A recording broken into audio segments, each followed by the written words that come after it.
What is going on, Broncos country? We're back with another live episode of Horsepower Hour, the best podcast out there that isn't on podcast apps yet, but it will be here soon.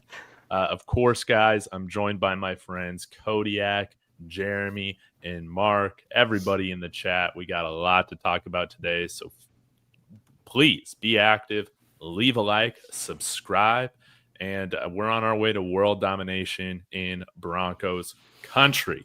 So with that out of the way, with the housekeeping done, let's get to the top pieces of news we have, and I want to get y'all's opinion on this. We've had like 16 guys waived.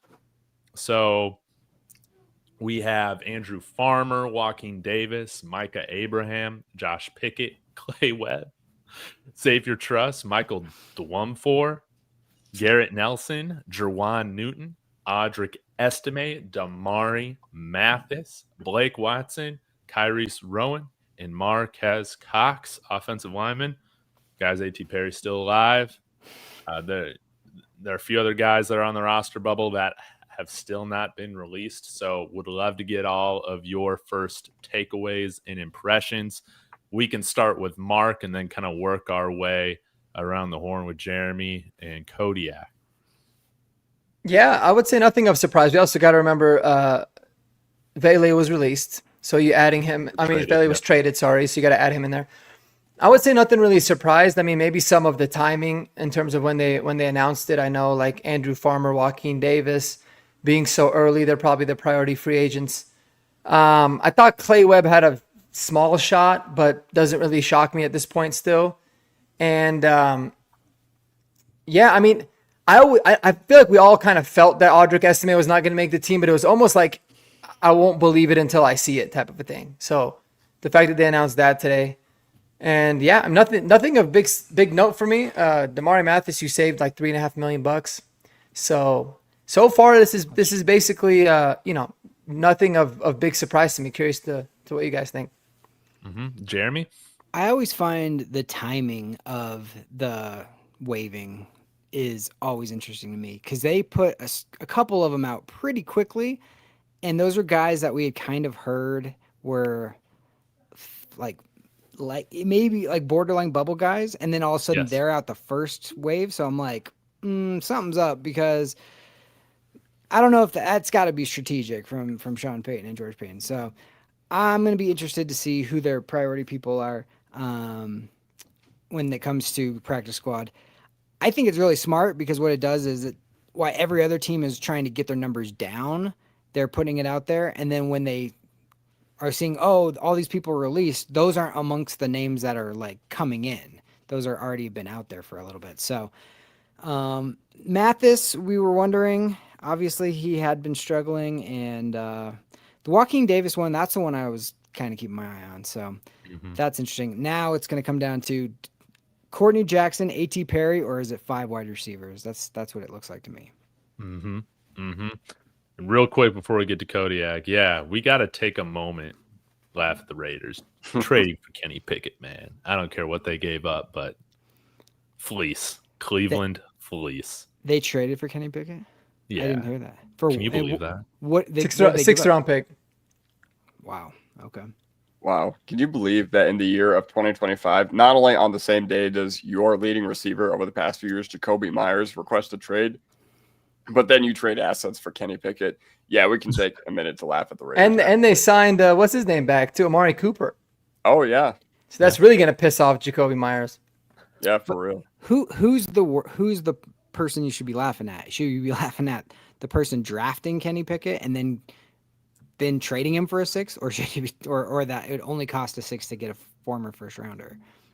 I mean, I'm not saying Kenny Pickett's the answer or anything, but like that's if you don't have no backup and you don't feel good about it, it's not that much. I'll say it. You're better off with Sam Ehlinger, baby. That's true. Yeah, for real. Sam Ehlinger does have more value than Kenny Pickett. But as far as like all these guys, I can't say I'm surprised at all. Like I know that we were pumping Clay Webb's tires here around the show pretty hard. Some due to football reasons, some not. And ultimately, he just showed that he wasn't going to be a mainstay on this team. overall, there's just nothing that sticks out. It wouldn't surprise me if they figured out a way to get value for Damari Mathis, but I think Audric Estime, we can comfortably say, is going to clear waivers. We had heard pretty early on that a lot of people did not like what they had seen out of camp from him. So, and I know it goes just beyond Philip Lindsay and all that, but still, anything that we had heard about Audric Estime this past summer was majority negative. Like ever since the Buffalo game, it's just been all downhill from there. But Blake Watson, that's another one that I get it especially because they got the injury settlement. But, I'm hoping he finds a way to stick around because that'd be pretty nice to have him there. Overall, yeah, no, there's nothing that sticks out to me. Like I know a lot of people early on had Andrew Farmer making their 53. A lot of people, said that, hey, Xavier Truss can make some noise. Ultimately, I think, it looks like these guys, these UDFAs are on the outs for a reason. And yeah, that's just how I feel about everything. Mm-hmm. Mm-hmm. Yeah, I think the only one that I'm somewhat surprised that it came this early was Joaquin Davis. Like you pointed out, Jeremy, I wonder if that's strategic to try and hide him on the practice squad somehow. I think Andrew Farmer, was also reported that he's not expected to be on the practice squad. To me, with how strong of a train camp it sounds like he had, and I think he performed well in the preseason games, he might get picked up or claimed by another team that has a little bit easier of a path to playing time than out here in Denver. So outside of that, I hope we keep the offensive linemen here that were cut for development, Webb and Truss. Sucks to see Damari Mathis go without getting trade comp for him, but hopefully, that's totally not out of the equation yet. And yeah, I'm going to be hoping that Blake Watson is able to stick around on the practice squad and is able to return at some point after he's recovered from this knee strain. So yeah, it's going to be interesting to see what happens. Now, Eli's bringing up a good question here, and I think that this is one worth discussing. But yeah, do you guys see, Estime getting picked up somewhere? Do you see somebody else that was one of these cuts, going to another team? We'll start with Kodiak and work our way around. So as far as Estime in particular, I mean, he will find a spot somewhere else, but I can't guarantee that he's going to get a spot on their 53-man roster and or, game day depth chart or whatever. We forget oftentimes that how replaceable the running back position is. It's often one of the deepest in the NFL, even if there's not a ton of game breakers at that position right now. Still a good amount of talent, especially in dudes that have been in buildings since, March, April or whatever. They're going to get first priority at cracking their team's bubble, if you will. Especially at the running back position. So as far as Estime, I think he'll get picked up somewhere, but the odds are still stacked against him. As far as the other guys, I mean, who knows? One thing that really stuck out to me, I don't think anybody has particularly great odds at getting picked up by another team. Maybe Clay Webb because of his, college pedigree or whatever. But yeah, overall, I didn't see any great guy that we waived today that really, really showed out this preseason that teams are going to be okay, we cannot pass the chance to claim him. I thought it was really interesting that we haven't made any linebacker transactions yet. That's another thing I wanted to mention. Mm-hmm. Mm-hmm. Jeremy, any thoughts on where these guys end up? Yeah, to me, I don't think any of them that we've cut so far are making it onto another 53. If anything, it's going to be another practice squad because they feel like they have a better chance of being promoted to a 53. But I have a feeling they've told the people that they want to be on the practice squad ahead of time, this is the plan. We want you, that you're a priority, all that kind of thing. So it'll be interesting to see which people come on our practice squad. Mathis is going to be on somebody's practice squad. Estime is going to be on somebody's practice squad. And then maybe the other guys get a sniff or whatever, but those are the main ones. I expect Clay Webb and Joaquin Davis to be our priority guys. I think they like those guys. I think they specifically didn't showcase certain ones, and they want them to be on the practice squad. So I'd be very surprised if either one of those two guys go to a different practice squad. Mm-hmm. Mark? I think Damari Mathis, I'm pretty confident he's going to get signed to a team's roster. I think that there's going to be a lot of guys that want to take chances on a corner that's shown a lot of potential at times. I think he needs a fresh start.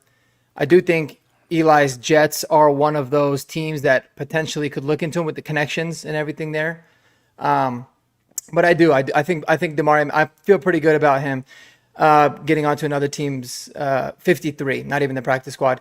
And then just like, I think I agree with what Kodiak said too. I mean, in terms of estimate, I don't know if he'll get signed 53, but he'll definitely get practice squad offers, and I don't think he'll take it here, even though it's kind of crazy because, I mean, granted we got, JK and RJ this year, but it's not like we have the best running back room in the entire NFL, right? So you could make the argument that he's still an injury away from becoming activated and playing a big role on this team if he was on the practice squad, but I don't think he does. Otherwise, aside from Damari Mathis, I mean, maybe Andrew Farmer was another one that stuck out to me. Yeah, because I think he put a lot of good tape out there. He might be a second-year guy. He's kind of been around a little bit. He could be someone that potentially could. So that's kind of my initial thoughts. Yeah. I think that most of these guys, if they're not on our practice squad, they end up on another practice squad out there. But I will piggyback off your prediction, Mark. I think Damari Mathis gets signed somewhere. Very few teams have the luxury of having secondary depth, and that we got. I think Mathis will find his way on a team. Yeah. I think Audric, man, well, honestly, I said this earlier today in my stream that I think he might bode well on like the Chargers practice squad or something like that, because Najee Harris is still banged up. I think that Rocket Sanders might be banged up too. So yeah, he's a guy that definitely benefits from a change of scenery. I hope that we don't bring him back, both for our sake and his, because it just doesn't seem like it's a good fit. But I think this would be interesting now to like get into some of the other bubble guys, kind of what y'all think.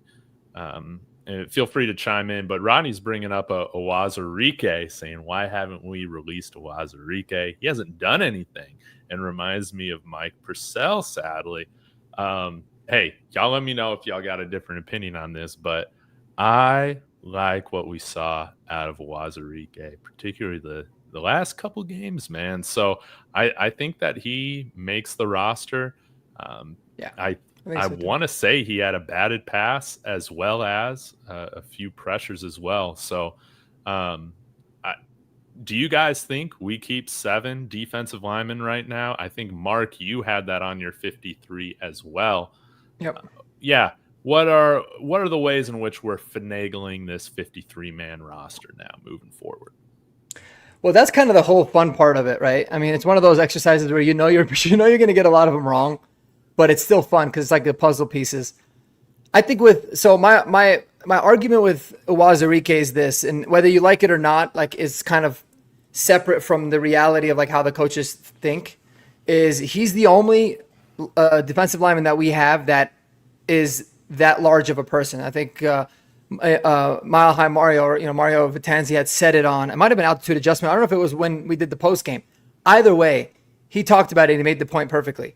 The guy's 6'6", 330 pounds. I mean, he is very, very large. We don't have a lineman that has that kind of size, and he can play all across the line of scrimmage. So it's just very beneficial to have someone like him. He can also contribute on like the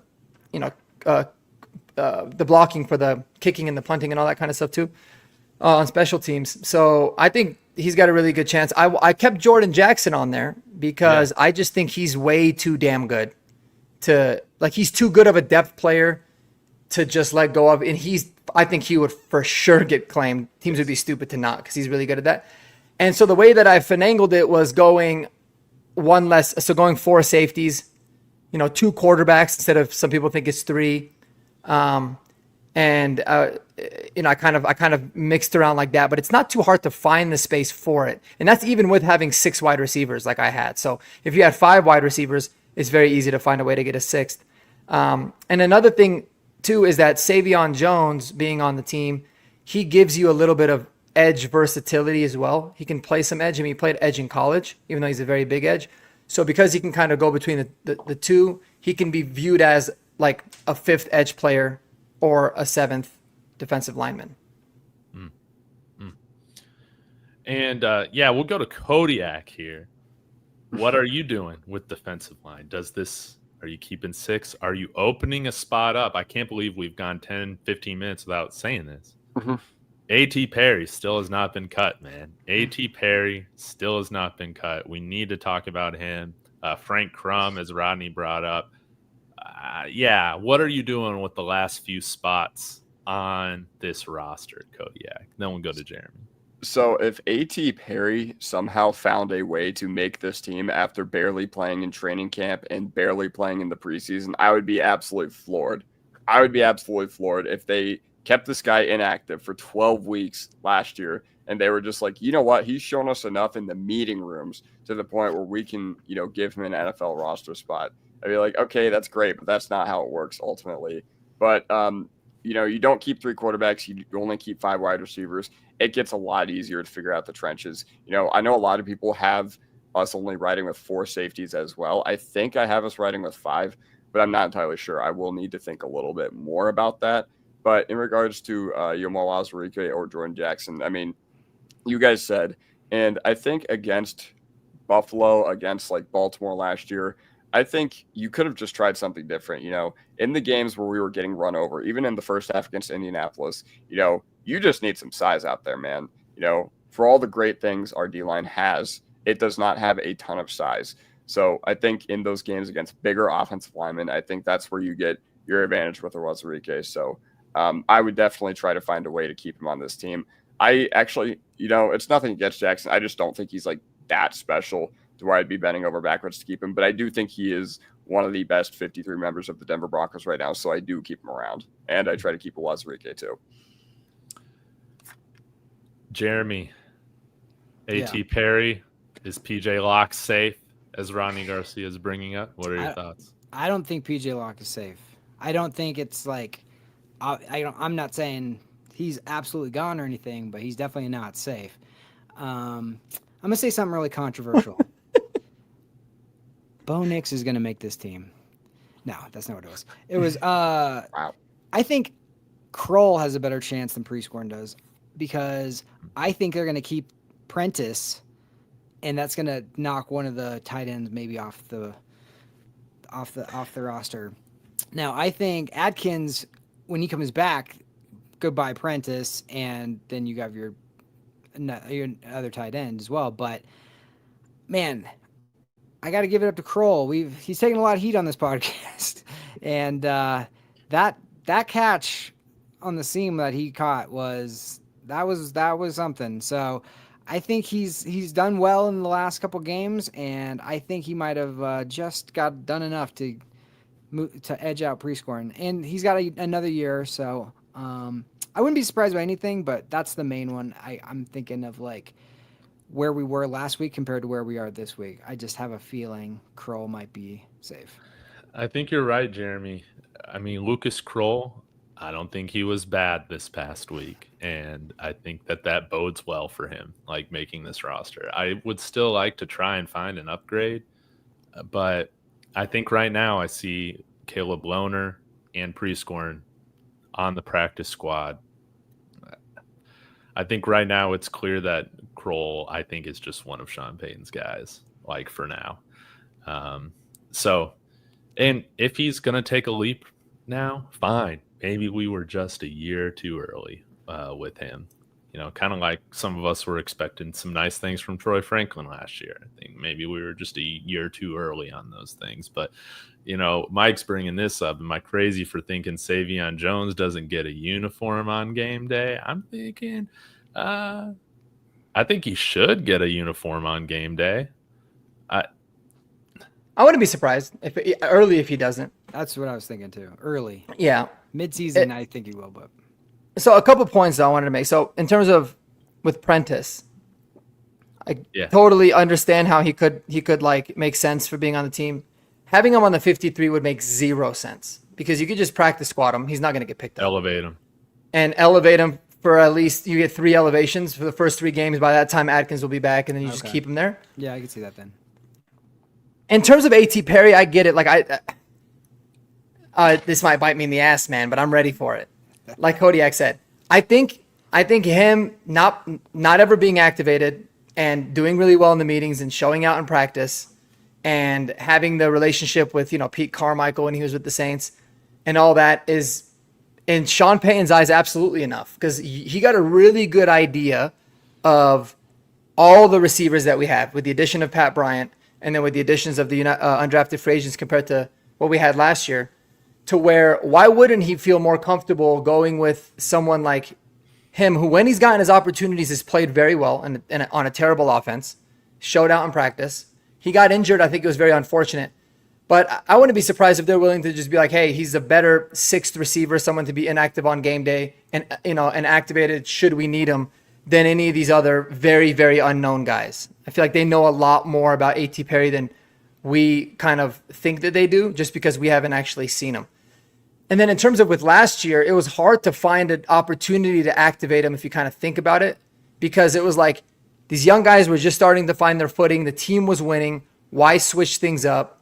And so it was almost like he was a, break glass in case of emergency type of guy. But I mean, listen, I know it's a small sample size. He started 3 games. He's played in 10 in his career, but dude's got 250 yards on 12 catches and 3 touchdowns. Like, that's crazy production against starting offensive, rosters. So he's shown like very, very impressive. And I feel like Sean Payton loves the big receivers. And this might be Sean Payton's new baby, like new little Jordan Humphrey type of baby, along with Nate Atkins, because that's definitely his new boo, in my opinion. I want A.T. Perry on this roster so bad. I just want it to happen because Mile High Mario is going to be buying us all knockoff A.T. Perry jerseys if he makes the 53. Like, how am I not wearing that every week for a Broncos game? And I hope he switches to like 17, because I don't want it to be confused with the McCaffrey jersey. I want it to be an authentic, like, this is A.T. Perry, even though Vele wore 17. Maybe he gets like, his own number. But 17 still kind of has you questioning. 87, I feel like, and every time I look at it, I still think it's Eddie Mack. So I'm right there with you, man. Well, now, I mean, it's not going to take long if A.T. Perry makes this team to be to be on this team longer than Devon Vele was. So soon enough, he can just have 17 as like his number. Right? Yeah, I think he need. He would technically need like 4 games this season, and it'll be even. Okay. Maybe not even, because I don't know what A.T. Perry signed. I think it was like week 1 or week 2. We also didn't we sign him along with the Chargers tight end? Barham. Barnum. Right. Another thing too to think about is this is a very, like, I feel like the league right now is kind of starved for wide receivers based off of a lot of the news you hear. Right. So like a lot of guys talking about wanting to trade for wide receivers, or they're looking for those extra like depth guys. So there could be a situation where Broncos like keep A.T. Perry, as long as they can. Like, it could be one of those, like, he makes the initial 53, and then once the teams kind of go through, make their claims, and they feel maybe more comfortable that he'll actually clear waivers, they can cut him later, which would be like the funniest tease ever. That'd be the ultimate like tomorrow at 2 p.m., A.T. Perry's on the team, and then Wednesday afternoon he's gone. You're like, damn it, man! But he's back on the practice squad. So those kinds of things can and most likely will happen too. I mean, there's always those like transactional moves. Now, I know Jeremy has given us a few questions to talk about, which we'll definitely get to, but I think that these questions provided by Rodney are pretty pertinent. We should talk with them. So let's get to this one first. All right, guys. Jeremy Crawshaw, not a great start right now in preseason for, I self-proclaimed him the franchise punter, man. I think Zach Seegers tweeted out today that he's like last in the NFL in all the preseason punting like metrics so far. I got to admit, man, when we draft a guy in the 6th round, I just have higher expectation. I'm expecting a starting level punter. We haven't gotten that yet. I don't care how much we hear about him booming awesome 5+ second hang time punts in practice. I want to see it in the game. So, yeah, Ronnie's bringing this up. Should we pick a punter off waivers? We're going to start with Jeremy. Then we'll go to Kodiak. We'll finish with Mark. I'd love to give you a straight answer, Rodney, but I don't know if we should or shouldn't, but we're not going to, in my opinion. I think Darren Rizzi has proclaim this as my guy. They invested a 6th-round pick, and they've seen enough in practice.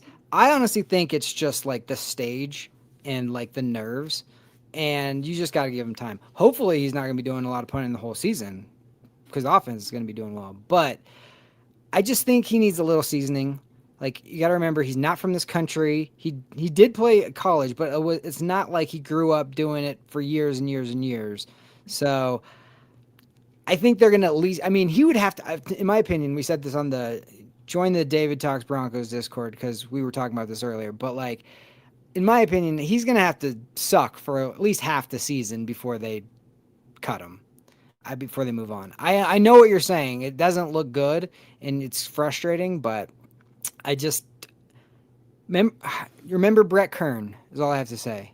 Brett Kern, we got him. He was shaky early, and then all of a sudden, Josh McDaniels comes in, sends him packing, and he becomes the best punter in the NFL for the Titans for years. So you just got to give these guys a little time. He was booming 50-yard punts, though, regularly. Josh McDaniels was like, well, he's just out kicking the coverage. I think that's what he said. Idiot. Get faster gunners. But I'm just saying, like, the inconsistency, it's not a matter. Like, I was always frustrated that we didn't have a guy who could at least boom a punt. That was always our thing. It's like, hey, let's get the weakest legged punter in the league. And, like, yeah, it would work out sometimes because you down him and all that. But, like, I just think he's a smart guy. He's really, really, like, technically sound for the most part. But I just think it's nerves right now. So just, I'd give it a little time. It's just been preseason. It's been punt. Like, you got to just think about how being a punter is. It's like a golf swing. But imagine, like, a golfer can hit his way out of it after, a little bit, after a couple holes. Where a punter is like, That's not true. You get 2 chances. Well, yeah, not us, but I'm saying like good people. But like he's out there and he's like, he might shank the first one or whatever, and then it's like, okay, don't shank this one, don't shank this. You might have 2 chances. So like, you just got to, in practice we've heard it's been like 6 good punts, 1 bad punt, and then in the games it's been more bad than good, right? 6 bad punts. 1 really long one that got down, so the net wasn't good, but at least he boomed it. So I'll give him that one. Well, Kodiak, when I was tracking for my post-game Saints thoughts, I had 1 in good, I had 2 in meh, and 3 in absolute trash. So I guess that's my analysis of the situation. Regardless, man, for a team with Super Bowl aspirations, I'm just telling you right now, not good enough so far. And you cannot waste the first 2 weeks, even 2 weeks of this year. When you have the Tennessee Titans and the Indianapolis Colts, you cannot, have this be a let this guy figure it out sort of situation, in my honest opinion. Okay, I know that there's like nerves or whatever, but nothing would be worse than having a Levi Wallace game from a punter, like where everybody knows his name for all the wrong reasons, and everybody still brings him up to this day. Okay, like I think the leash should be very, very short. Because, like I said, this is a team with Super Bowl aspirations. And, yeah, they used a draft pick on him. So I know that he is going to get that. But to go back to Rodney's question or whatever, like, I don't know. Like, should we bring one in? I think so. Like, I don't think bringing one in signals the death of Crawshaw or anything like that. But there are nuances to the college punting game, or nuanced differences. Like, for example, in the NFL, only the gunners can release immediately. Everybody else has to wait until the ball's kicked. Pro-style punt formations. What else? Pressure, consistency, and, all that. And also in college, the hash marks are wider, so directional punting is a little bit easier. But either way, I think we should. Like, if it were up to me, I would bring one in because you cannot waste any game this year. You cannot waste any field position this year. So I would bring one in, but going back to what Jeremy says, I don't think it's going to happen regardless of who's out there. Mark? Yeah, I mean, I'm not going to lie, guys. I'm like 0% concerned about a punter. I think worrying about a punter is asinine. He's going to be just fine. I guarantee you, one thing I can guarantee you is we are most likely not going to be speaking about Jeremy Crawshaw after week 1. I think he's going to be fine. You don't know what Rizzy was telling him or asking him to do, switching things up. It's the preseason.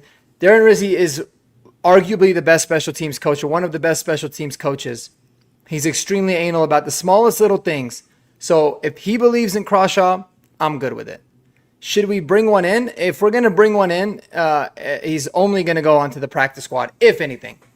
But I don't think we're going to. I don't think we necessarily should quite yet. Because if it is a confidence thing, which I don't really believe that it is, but if it's a confidence thing, that might be like the worst thing to do for somebody's confidence, you know?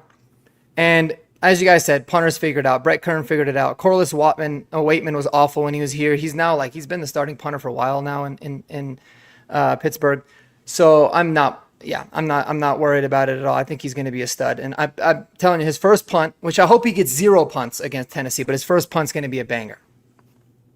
Okay. We're going to be back on the franchise punter train. But let me say one more thing.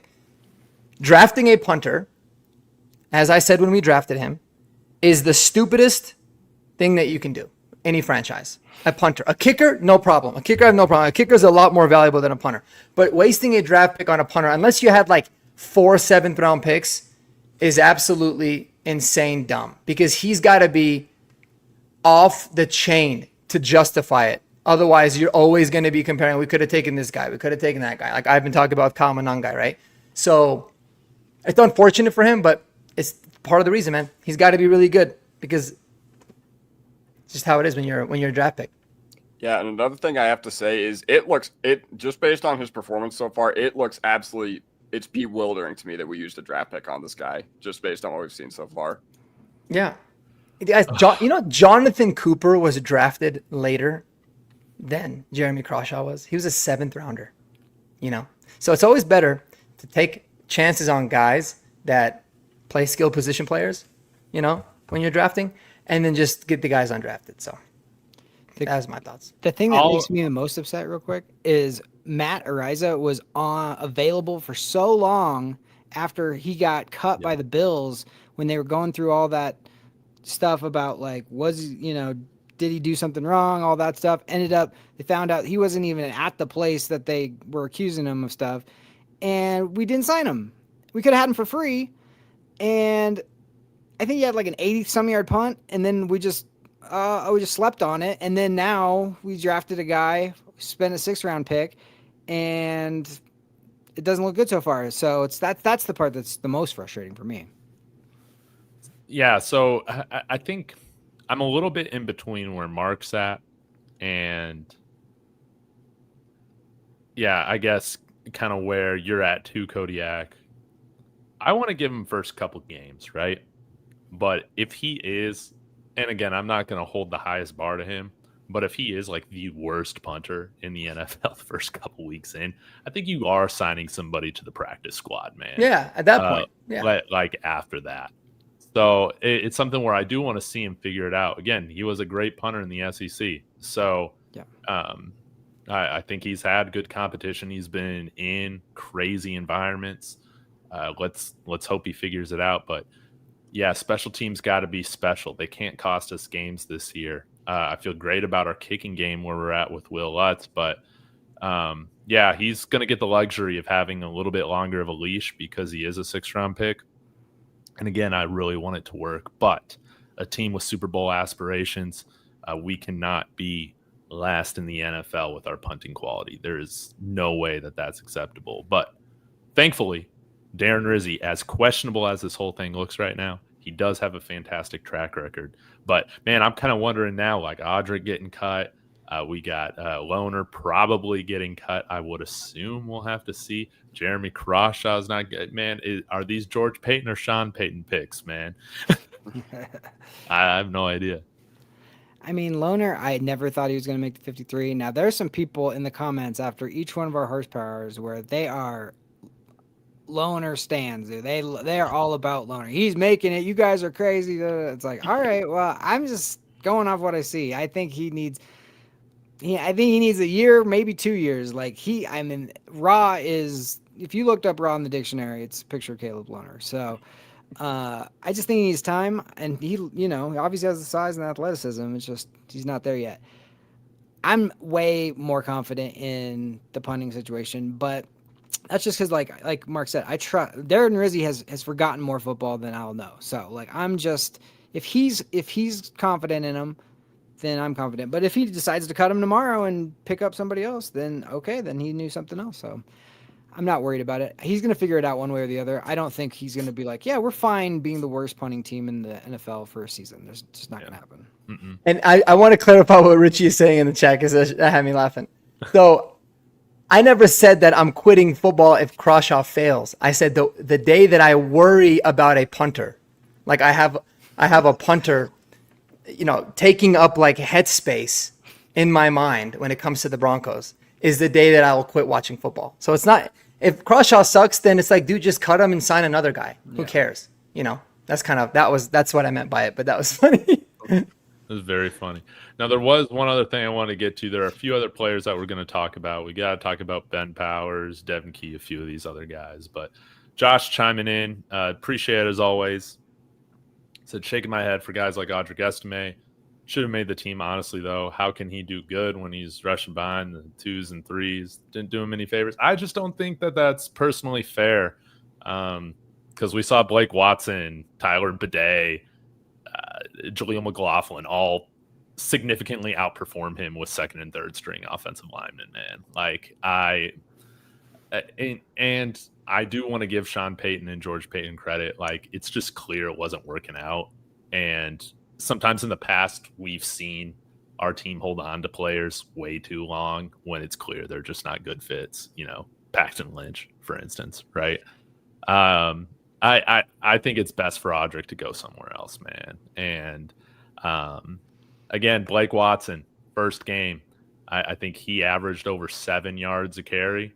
He was behind that same offensive line, led the team in rushing in that first game, man. So I just don't know if that's totally fair. But I do think your point here about Crawshaw is fair. It does take time with young players. And I'm not expecting him to be an all-pro overnight, but I do want him to feel like a starter when he's out there making punts. I don't think we've really seen it yet, but apparently they've seen it a lot in practice. So, yeah. Guys, any other thoughts on Crawshaw or Audric? Should we get to the next player? The thing with Audric Estime, he didn't make the team. That was his best game, obviously, by far. He had good numbers. He broke tackles. He ran hard.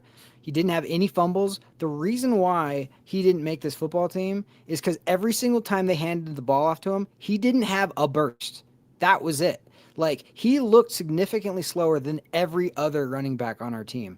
And that's just not going to work. And it might work in a preseason game against the threes, but like, it just didn't look like a guy who you're like, oh, we got to keep this guy on the field. It just doesn't.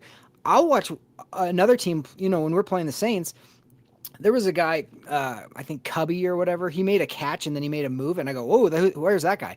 I didn't have one of those moments from Audric Estime at all. I'm like, "Oh, good, he lowered his shoulder. Oh, good, he ran through a tackle or whatever." But I wasn't like, "Oh my gosh, look at that burst!" like ever. So that's why he didn't make the team.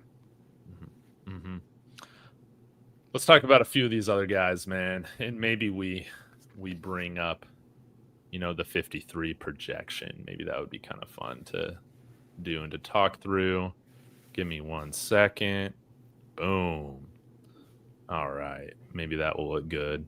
Go Broncos, says Brian. Absolutely. Yes, sir. All right. So here's where things get interesting. I know that a few of y'all in the comments have asked about Devin Key. Guys, feel free to chime in. It's hard for me to see what the Broncos see in Devin Key right now.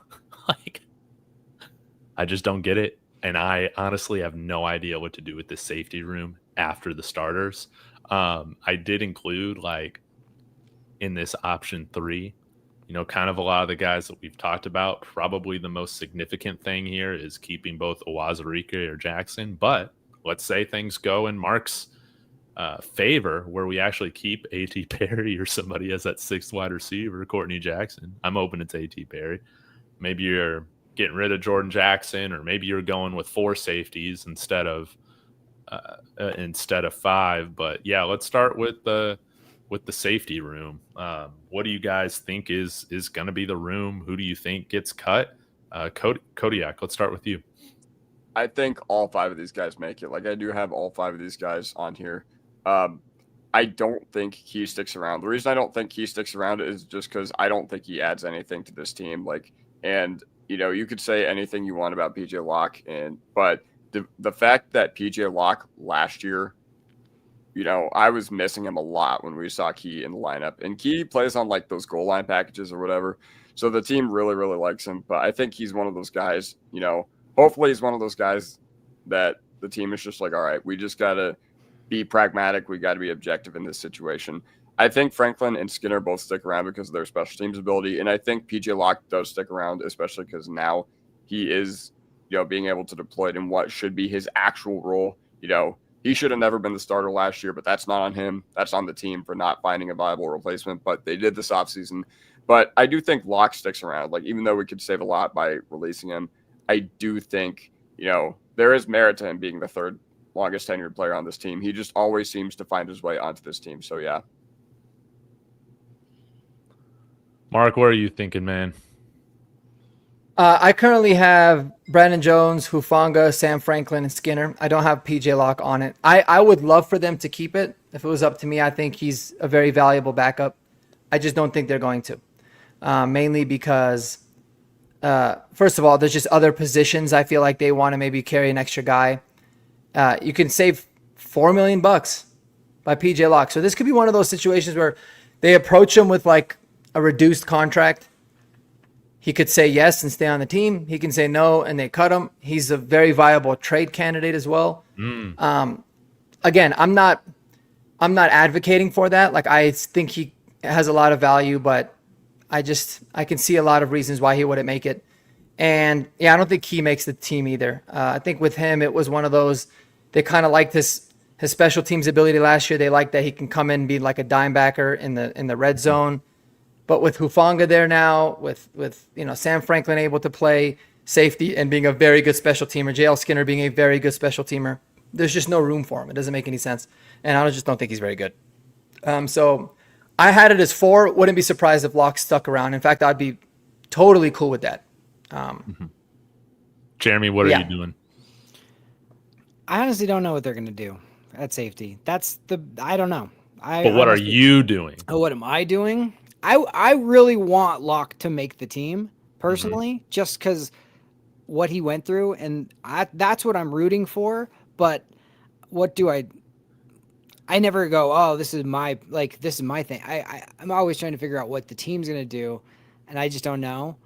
To me, it's if he's healthy, he should make the team. Now, I know if they move on from him, I think they save like $3.5 million or $4 million or something. So that might be factored into it as well. But yeah, that might be, like Mark said, that might be one of those positions where they just get lean. But like I said in the previous weeks, like that, the 2 starters, Brandon Jones and Hufanga, have dealt with injuries. So it's gambling if you go skinny at that position. So I'm curious. I know how David and Mark feel about wide receiver 6. How do you feel, Kodiak? Would you pick A.T. Perry? Would you pick Courtney Jackson, or go with 5? Man, after watching Courtney Jackson, I'm just like, man, I don't know if there's going to be a way for him to be snuck onto the practice squad, because the dude clearly has a lot of ability, once he gets the ball in his hands. The problem with that, though, is we already have a guy who's one of the best in the league, I would argue, with the ball in his hands in the very same position group with Marvin Mims. So I don't really know if there's a place for him on this team. As of right now, I would run with 5. But if I was to pick an extra guy, it would be it'd be Courtney Jackson. Although I don't want to see him as a kick returner again. But I like seeing him on offense. What? You don't want to see him return kicks? Dude, some of the vision he displayed, I was just like, nah. Yeah, I thought he was terrible, honestly. Yeah. But and then Tyler Bidet gets one opportunity, takes it 47 yards. You're like, oh, that's how it's supposed to be done. Because he's got the best vision on the team. So I didn't think some people were really pumped about Courtney Jackson. I didn't think he did anything good. He made one catch that was impressive. I remember there was one throw that I was like, oh, okay, Courtney Jackson. Yeah. Courtney Jackson's only 5'11", and that is not typically a Sean Payton type of guy, but I mean, I don't know. You listen to certain people, listen to Cecil, he's just like, there's no way You absolutely have to have him on the team. And then you got other people, and you're like, oh, he's 5'11", he's not that good. But he returned 4 kicks in college to the house, so like that's not nothing. And he obviously has been. I mean, he showed he can catch. I don't know. It's going to be interesting. I that's the one I'm keeping my eye on, because I know like there's people that love A.T. Perry. It's hard to pick a guy for the 53 that just hasn't been around forever. Like, you know what I mean? Just the whole offseason, you've seen everybody else be making plays, and then be like, thanks guys for all your hard work. We're going to pick the guy who's been over here in the tub for the last 3 months. So that's just I wouldn't be surprised, because it could be a Sean Payton special, but that's just the one I'm keeping my eye on the most. And then, is it going to be Prescorn or Kroll? So those are the two that I really am circling. Dude, I would love it if Prescorn made it over Kroll, man. I would be fine with that. I just think it's going to be Kroll for whatever reason.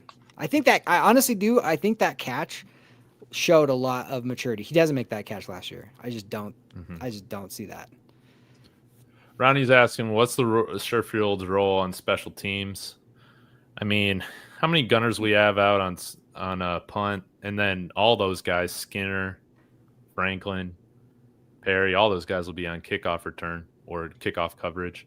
Yep. Yeah, he does everything. Sherfield's like the ace of the special teams. He's a 4-phaser. He does it all.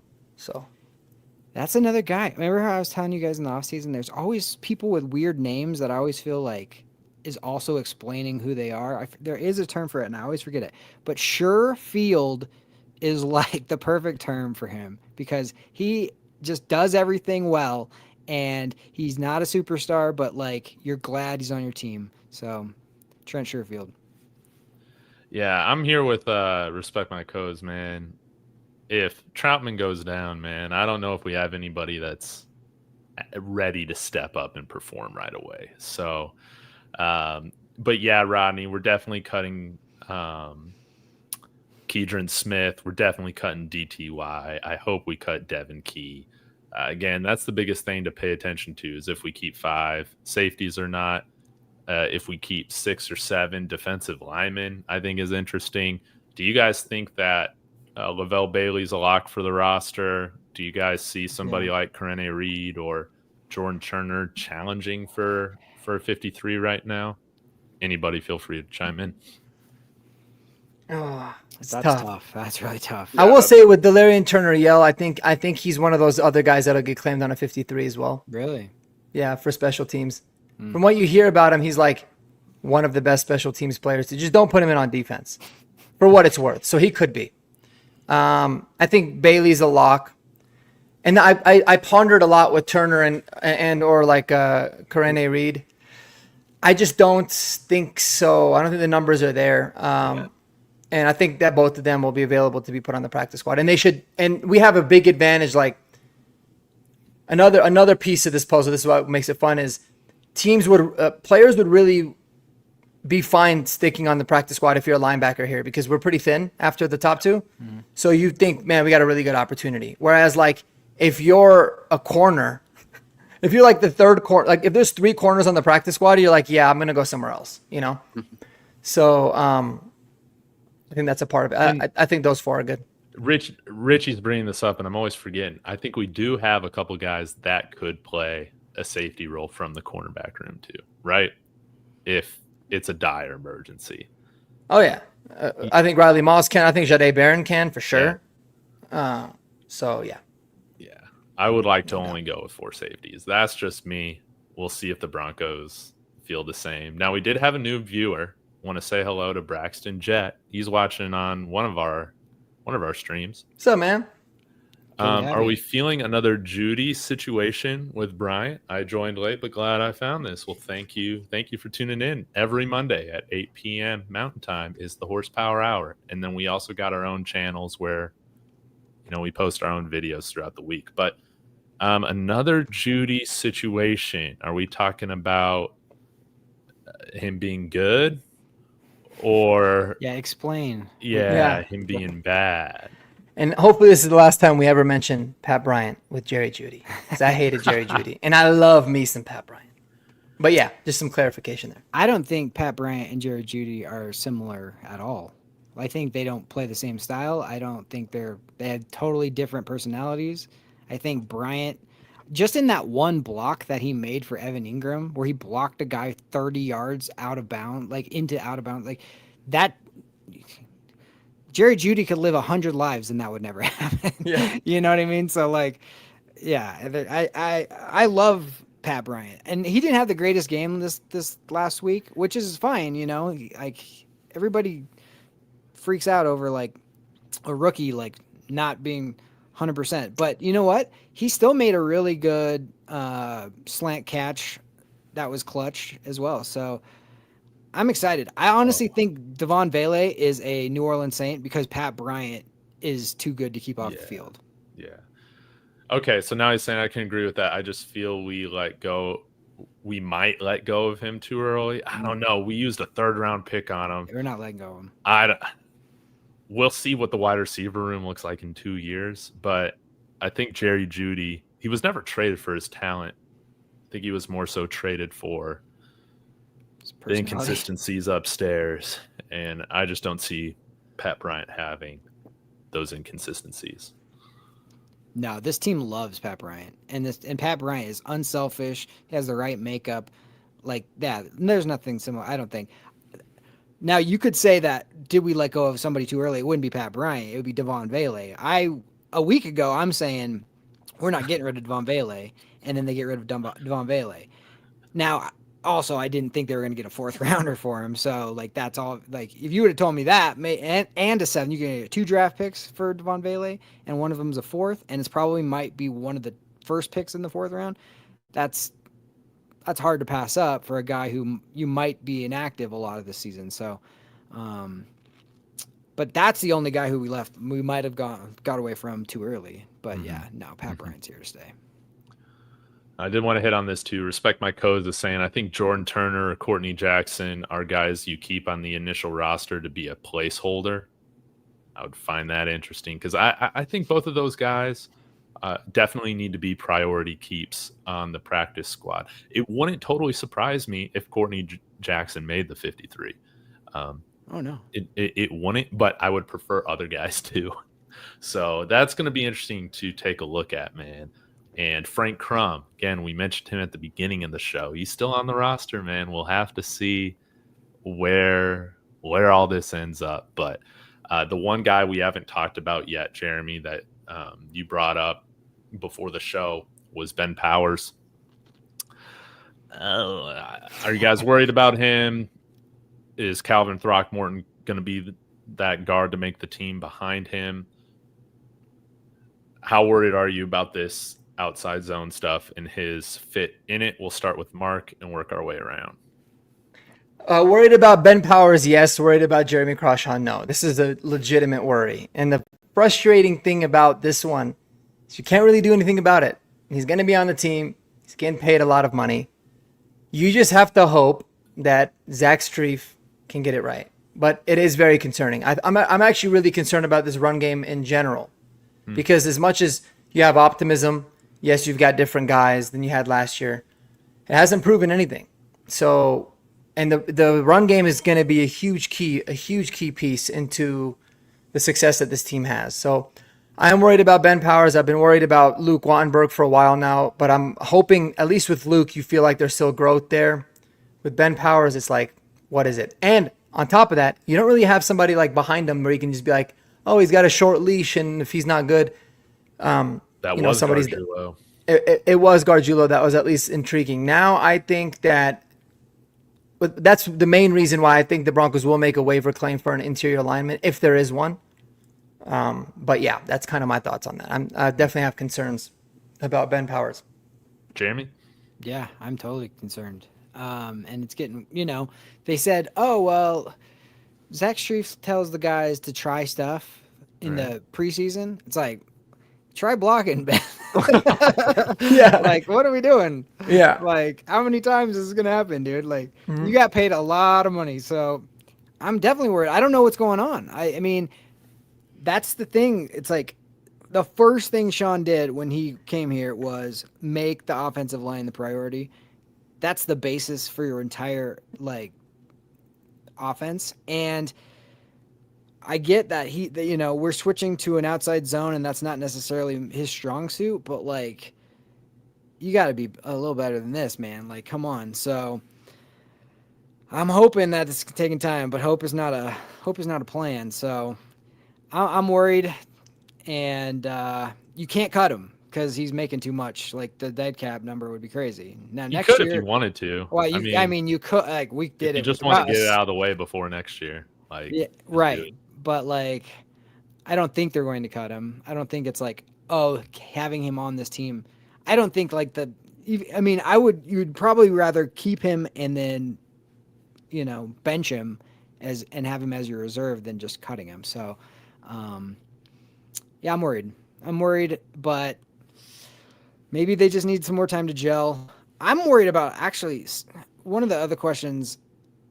I'm starting to get slightly concerned about this defense. I've been told this defense is going to be elite number one defense, and they go out and Spencer Rattler looks good. Mac Jones looks good. I'm like, what is happening right now? Like this, this shouldn't be happening. So there's a couple things I'm just kind of like, I know we're being told a million times that how great this team is going to be, but can we see it? So Kodiak.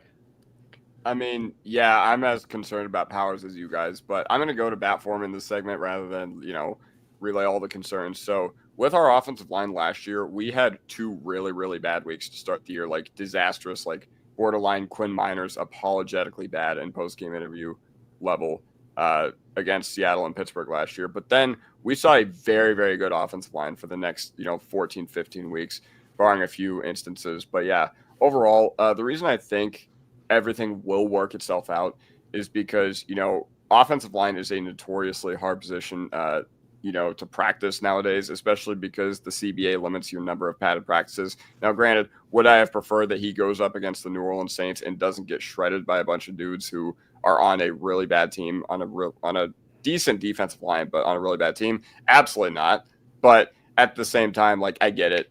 Preseason is not really indicative of that much, but yes, seeing him play this poorly and Wattenberg, to be quite frank, it does signal cause for concern, and we'll see what happens with the zone. But one thing we have to remember is that Sean Payton is one of the GOAT head coaches at adjusting midway through the year. Man, if he can get our defense from 2 years ago to go from allowing 70 to, tuning it up and being a strength to the team in the later part of the year, I have no qualms about what he could do for a left guard. And I think he'll switch things up if things are really, really that bad. But ultimately, he's an offensive line savant. Like, I think that's something that goes very underlooked, is that he has always had a tendency to have very strong play from his offensive lines. And yeah, overall, I'm not concerned about our defense either because, I think they were just keeping things very soft. I think we're going to throw a lot of shit at Cam Ward in week 1, and we're going to be like, oh, okay, that's what we've been waiting for. Yeah, I'll piggyback on that, Kodiak. I'm not very concerned about the defense. They show that they were fantastic last year. We're going up against a rookie quarterback in Daniel Jones the first 2 weeks. I think we'll have good showings. But, yeah, in terms of who am I more concerned about, Ben Powers or like Jeremy Crawshaw? Right now, I'm more concerned about Jeremy Crawshaw than I am Ben Powers. Even though Ben Powers, I think he's probably the weak link on the line right now. I've been a Wattenberg believer, but that's not to say that I think Alex Forsyth and him are, it's a tough decision. I think in some respect with those two guys and who you're putting out there. But I think sometimes we see Sean Payton do this at the beginning of seasons where he'll try some different things. The offense isn't totally flowing as anticipated, and then he makes some adjustments kind of after like game 4, game 5. I mean, remember how different that offense was the first few weeks with Russell Wilson and then what the offense looked like at the end of the year. I think that, again, they're trying to incorporate more of this outside zone. I doubt that Sean Payton and company, they go fully outside zone with this. Like, you got to do some stuff that's going to play towards Ben Powers' strengths. So, especially because, yeah, we got Calvin Throckmorton behind him. That's nice. But again, I don't know if I'm exactly keeping a short leash on Ben Powers for Calvin Throckmorton. It would have to be really bad, like really, really bad. Yeah. So, yeah, I'm about as worried about the defense as I am about Bo Nix having like one touchdown throw in preseason. Yep. Yeah. God forbid. I ain't worried. Yeah. If it wasn't for that last drive, I was a little surprised they kept Nix in for that third series. But if they didn't keep him in, you think people would be like, what's happening? Like, how bad is it looking? And Sutton wasn't helping early, and then all of a sudden they got hot and made a couple amazing plays. But that just shows you what preseason is. It's just like you're panicked, and then you're like, never mind, everything's fine, instantly. So it was just interesting because I was like, what is happening right now? Like, why we can't run the ball? And that was the other thing. Like last year, they were like, according to PFF, we're like the number 1 run blocking team ever. And then but we're averaging like 1 yard a carry. And so then it's like, well, it's Javonte's fault. And then now it's like, struggle again. So it's going to be interesting to see. I don't panic about it, but it is something to watch. Mm-hmm. Yeah, going off of that, I thought it was crazy how last year everybody yes, the trash running back room from last year deserved the lion's share of the blame for how bad things were on the ground.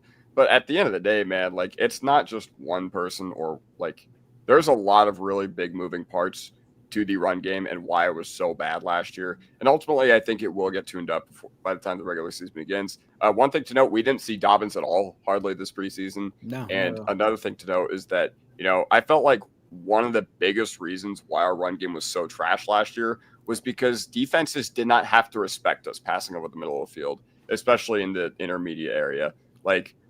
Overall defenses didn't have to respect that area of the game. And I felt like for a large part of the year, we were watching diet Russell Wilson football.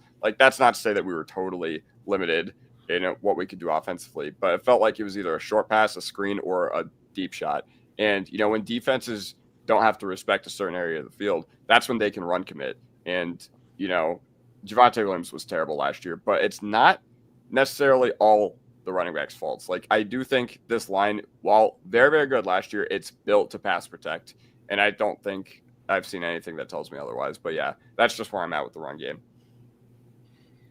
Wonderfully said, man. Yeah, it's going to be fun, man, to see how things go against the Titans. I got high expectations, man. We should win this game, especially with it being Cam Ward's debut. We saw how clunky Bo Nix's first start was in Seattle week 1, and I'm going to be expecting some of those same things. Hopefully we're not giving up any safeties, though, right?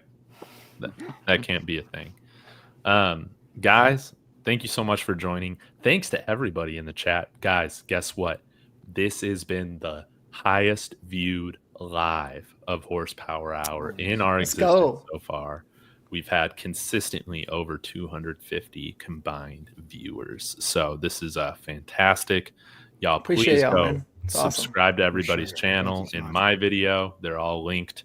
But we can go around and tell everybody what we got going on our channels this week and then wrap things up. Let us know any other random thoughts you might have. But we'll start with Kodiak. Congratulations on 1K. 1K, baby. This weekend. Let's go. Yeah, I just got to give a huge mile high salute, mainly to the 3 guys that join me on this panel every single Monday night, especially for giving me their platforms early on. That being said, I got to give a huge mile high salute to all of you in Broncos country, whether you're watching on David's channel, Mark's channel, my channel, David's Twitter, Mark's Twitter, Pornhub, wherever you're watching us. I don't know. Wow. I don't know where we're streaming. Regardless. So what I got coming up, all my energy is now focused on Tennessee. I'm going to be watching a lot of Tennessee. I'm going to be watching Cam Ward's, every drop back he took this preseason. Because I've said it since May. I've said I'm looking towards the Titans. So that's just what we got to be focused on. And yeah, overall, we only got, I think, 13 more days until we absolutely beat the daylights out of Cam Ward. So yeah. So shout out Respect My Co's and shout out to Josh. Thank you for all your congratulations in the chat. Shout out T Fishes and shout out Rodney. Shout out everybody who has supported me throughout this. And yeah, we're just getting started. So if you are not subscribed to my channel already, go ahead and do so. We're going to have a great year talking Broncos. Fantastic. Jeremy, got anything going on Broncos Unbridled yet? Yeah, man. Like, I think Mark had a good idea. I think we should plan to do like the post-game reacts on, and those are always the most dangerous ones, because you're either going to be like, oh, everything's the best in the world, or it's like, I'm going to kill somebody. Like, what do you do? There's no. I went back and watched a few. You got to do it. Do yourself a favor and go do them. It's so funny, dude. It's so. I'm so emotional in the moment, and then the next day I'm like, oh, I have like all this objectivity, and like I've had a chance to. But in the moment, you're like, watch out. Yeah. Especially after the Bengals game last year. Yeah. Oh, dude. Oh, yeah. It was like two grown men crying on live. Oh, bro. It was awesome. That game, yeah. And it's, it just shows you like the passion. That's what we're all here for, Like, we're watching other people like move a ball around a field, you know what I mean? But it's like so awesome to do. So, yeah, I'm excited to do that. I'm just pumped, man. That like we're finally here. School's back, the weather's getting cool, and it's football season finally after this long waiting. So, yeah, no, I'm just so thrilled. Mm-hmm. Mark, what's coming up on your channel this week? Yeah, I mean, I'm excited to find out the 53-man roster tomorrow at 2 p.m. We'll know it, so we'll break that down. I'm gonna talk about the Titans a whole lot, that's for sure. So I'm gonna be right there on the Kodiak with Kodiak, just diving into the Titans, and I'll probably have a very dedicated video to all of the number changes on the team. Y'all know how I feel about numbers. I love it. It's a weird thing, but can't wait to break down who's got what number.